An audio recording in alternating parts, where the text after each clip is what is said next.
1947 దేశానికి స్వాతంత్రం వచ్చిన సంతోషం ఇంకా తీరకముందే సరిహద్దుల దగ్గర యుద్ధ మేఘాలు కమ్ముకున్నాయి. కాశ్మీర్ను కబళించాలని శత్రువు వేల సంఖ్యలో దూసుకొస్తున్నాడు. ఆ సమయంలో శ్రీనగర్ విమానాశ్రయం ఒక్కటే మన ఆశ. అదిగాని శత్రువుల చేతికి చిక్కితే కాశ్మీర్ మన చేజాడిపోయేది. అప్పుడు అక్కడ నిలబడింది కేవలం ఒకే ఒక్క గుండె ధైర్యం. అతనే మేజర్ సోమనాథ్ శర్మ.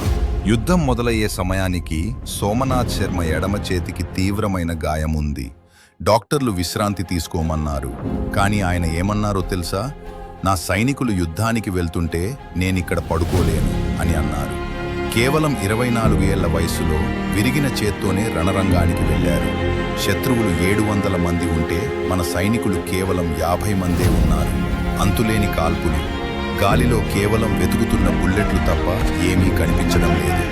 తన సైనికులకు మందుగుండు తక్కువ అవుతోందని గమనించిన సోమనాథ్ శర్మ విరిగిన చేత్తోనే స్వయంగా మ్యాగజైన్లు నింపి అందిస్తూ యుద్ధం చేశారు. అతనికి మృత్యువు కళ్ల ముందు కనిపిస్తోంది.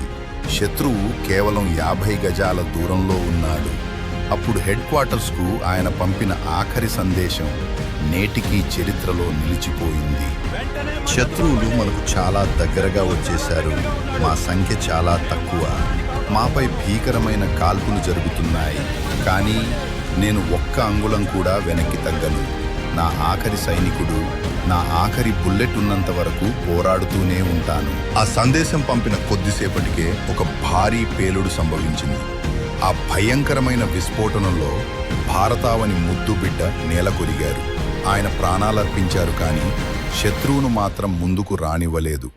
ఆయన చూపిన ఆ మొండి ధైర్యమే శ్రీనగర్ను రక్షించింది. స్వతంత్ర భారతావనికి తొలి పరమవీర చక్రగా మేజర్ సోమనాథ్ శర్మ చరిత్రలో నిలిచిపోయారు. ఆయన మరణించిన లక్షలాది మంది సైనికుల్లో స్ఫూర్తిగా నిలిచారు. దేశం కోసం సర్వస్వం అర్పించిన ఇలాంటి వీరుల త్యాగాలను మనం ఎప్పటికీ మర్చిపోకూడదు. జై హింద్.